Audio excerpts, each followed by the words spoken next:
Argentina. Se terminan los 90 días de tregua que había logrado el gobierno de Mauricio Macri para que no la aumentaran. Se termina ahora, a mediados de noviembre. ¿Qué va a pasar? La nafta va a subir. Bueno, muy bien, vamos a hablar con Alejandro Banoli, que fue titular del Banco Central Argentino, que está con el negrito Moreno. Moreno, ¿cómo le va? Bienvenido, buenas tardes. Hola, ¿qué tal? ¿Cómo estás? ¿Vos y todo el equipo? Bueno, sí, estamos como vos decías con Alejandro Banoli, quien nos ha recibido amablemente en su casa, ¿no? Ya en otras oportunidades nos hizo un semblanteo de la realidad política y económica del país y para eso lo volvemos a convocar hoy. ¿Cómo estás, Alejandro? ¿Qué tal? Buenas noches, ¿cómo les va? Bueno, bien. Bueno, contanos un poquito, ¿te sorprendió la elección? ¿Cómo terminó hasta acá? No, esperaba, digamos, un triunfo amplio de Alberto Fernández. Me sorprendió algunas provincias donde Macri recuperó, pero digo, en términos generales, me parece que fue un triunfo contundente. Terminó la historia en primera vuelta y bueno, creo que ahora ha empezado la transición que, bueno, esperemos sea lo más armoniosa posible y a partir del 10 de diciembre la esperanza de un presidente electo que, bueno, va a empezar de cero desde el punto de vista de tener toda la credibilidad y expectativa para poder remontar esta situación tan compleja. Banoli, ¿me está escuchando? Esteban Treug lo saluda. Buenas tardes, gracias por atendernos. Yo ayer dije algo así, como que... Sí, ¿qué tal? Gracias. ¿Qué tal? Buenas tardes. Yo dije algo así ayer, como que tenía la sensación de que el cepo llega para quedarse, porque cuando se implementan medidas de esta naturaleza después es muy difícil sacarlas. Sí morigerarlas, pero no levantarlas de un día para el otro. ¿Sí? ¿Le parece que el cepo llegó para quedarse o no? ¿Cómo lo ve? Yo creo que por un tiempo hay que convivir con estas restricciones que pueden ser antipáticas, pero son necesarias. Creo que lo peor que podía pasar era que el Banco Central perdiera prácticamente todas las reservas o que se corriera y el dólar se disparara y con el impacto que tienen los precios. Así que bueno, creo que por un tiempo, hasta que el nuevo gobierno no logre mostrar resultados que permitan recuperar la confianza, revertir la dolarización. En este sentido, me parece que el pacto social o las negociaciones con los acreedores y con el fondo, cuando se vean estos progresos, va a ser posible ir reduciendo gradualmente estas restricciones. Y bueno, yo diría una cosa, me parece que alguna de las regulaciones que Macri sacó de un plumazo en 2015 van a tener que mantenerse. Creo que fueron parte del problema permitir que los capitales especulativos, me refiero a los grandes capitales, no digamos la compra de dólares de los sectores medios, no tuviera ningún control, que los exportadores no ingresaran las divisas al país. Así que yo dividiría, me parece que algunas de las más duras se van a ir pudiendo gradualmente ir eliminando en el tiempo, a lo largo del año que viene, y otras me parece que deberían mantenerse para evitar estos procesos de devaluación, fuga de capitales y especulación desenfrenada que fue tan costoso. Ahora, Banoli, ¿hubo alguna especulación? Digo, porque hasta el domingo no existía este cepo. Uno podía comprar hasta $10.000. De repente pasamos de $10.000 a 100, 200 dólares. Digo, ¿esto por qué no se aplicó antes? Bueno, es una muy buena pregunta y varios decíamos que era necesario cuidar las reservas.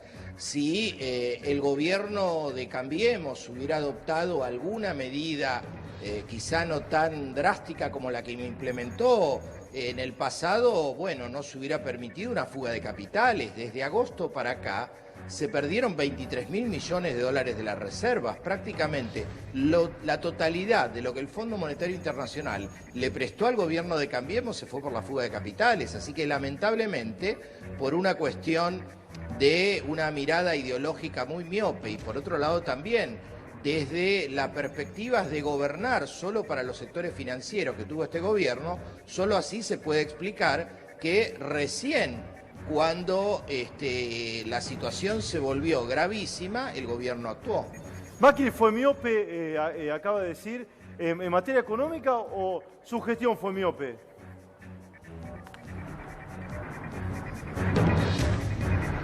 Yo creo que el gobierno, particularmente Macri y sus funcionarios, en muchos casos creían verdaderamente que desregular por completo la economía, la apertura de las importaciones, los tarifazos sin control y sacar los controles a los grandes capitales especulativos iba a ser bueno para la Argentina, a pesar de que la experiencia histórica es concluyente. Esto ya lo vivimos con Martínez de Oz, lo vivimos en los 90 y siempre termina de la misma manera. Ahora, también hay que decir, para no ser ingenuo, que estas políticas también implican grandes beneficios para muchos sectores, ¿no? O sea, muchos sectores se beneficiaron de la bicicleta financiera y bueno, creo que la combinación de estas dos cuestiones, son las que provocaron una política absolutamente irracional que le costó a la Argentina un agravamiento del conjunto de las variables económicas y sociales, un aumento de la pobreza, el desempleo,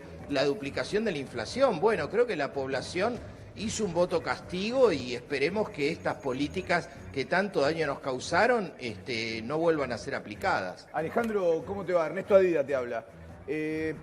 Hay dos cosas que quería preguntarte. La primera es, ¿Qué tal, Ernesto? ¿Qué va a pasar con el ingreso de Jorge Rodríguez, que es un hombre que trabajó en tu gestión, que es el que está en este momento diseñando y cuidando gran parte de las reservas con esto del cepo? Esa es la primera pregunta. Y la segunda pregunta es, hoy se anunció que las LELIQ no pagan más intereses por los encajes. Las LELIQ, para que la gente lo sepa, son esos papelitos en los que está inundado el Banco Central para que los bancos no compraran dólares. Hoy no pagan más encajes y encima también hay muchísimos bancos que ya anunciaron que las van a vender. ¿No puede ser que eso sea una emisión masiva y se fogonee muchísimo la inflación en los próximos meses?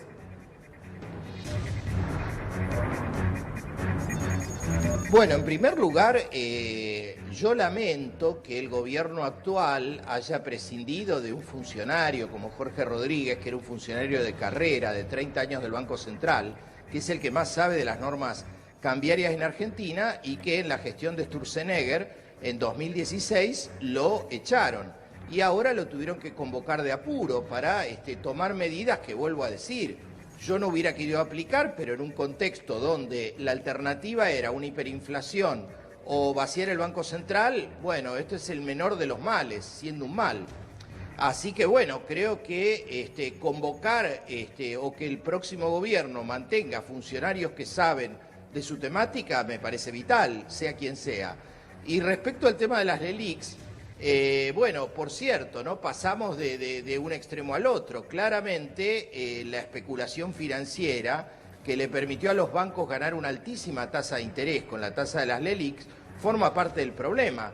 Y en esta situación todos sabemos lo que pasó. Los bancos, en lugar de dar crédito a la economía, se dedicaron a invertir toda su cartera en LELIQ. Y esto el Banco Central lo toleró y lo impulsó. Ahora, ¿qué es lo que pasa? Si desarmar esta burbuja, esta bicicleta, no se hace gradualmente, no se hace con prudencia, se corre el riesgo nuevamente que una gran liquidez ande dando vuelta y que genere una espiral inflacionaria. Así que bueno, ahora lamentablemente hay que desarmar esta bomba de las LELIQs que armó el Banco Central con mucha prudencia para evitar que estos fondos anden sueltos y generen una gran turbulencia en la economía, porque hay que decir que el propio gobierno ha cerrado los canales de financiamiento. El país no tiene crédito, la Argentina no puede financiarse, tiene reservas muy débiles, entonces, bueno, solo le queda el mecanismo de la emisión monetaria, que es muy peligroso en este contexto. En otro contexto, obviamente, las cosas podrían ser diferentes. Doctor, hablando de peligros, ser un asalariado hoy en la Argentina también es un trabajo de riesgo. En tono de ironía, la mejor paritaria del año pasado y la de este año fue la que tenía a los empleados que trabajaban para mantener planchado el dólar. Obviamente es ironía. ¿Qué lugar ocupa para la gente que está mirando Crónica HD el ingreso que se plantee como recuperación del salario real, el consumo, y que la única bicicleta nacional y popular que equilibre la economía sea esa, la de los fabricantes de bicicletas? ¿Me entiende?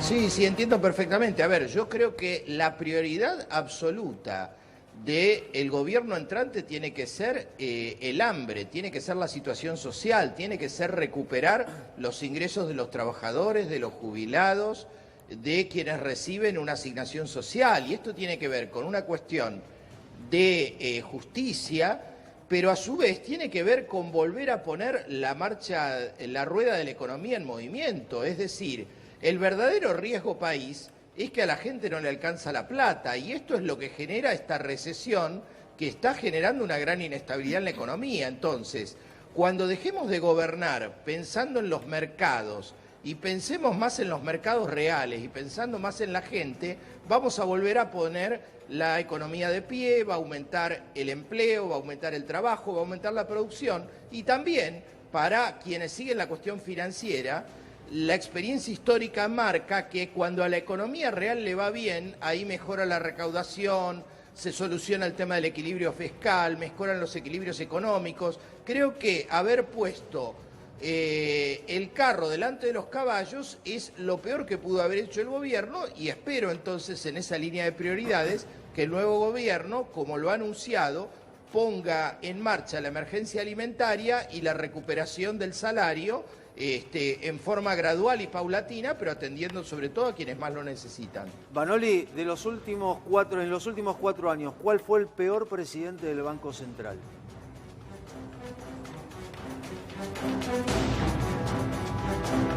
Es difícil, y yo no pondría, yo creo que la mayor responsabilidad la tiene el presidente de la Nación, Sí, ¿no? claro. O sea, el Banco Central, por supuesto, tuvo una gran responsabilidad, y yo no quisiera personalizar, pero sí tengo que decir que gran parte de los problemas que estamos heredando tiene que ver con las políticas que impulsó Federico Sturzenegger, en el sentido de aumentar la tasa de interés, de desregular por completo los capitales especulativos, de sacar un montón de decisiones que se habían tomado anteriormente, como por ejemplo la línea de crédito productiva. Hoy no hay crédito en la economía, hoy los sectores productivos, las pymes no tienen crédito. Sí. Se sacaron también las normas que impedían que los bancos pudieran aumentar sus costos sin control. Entonces, bueno, creo que ahí en esa primera etapa se generó el germen de la crisis que ahora estamos viviendo. Bien,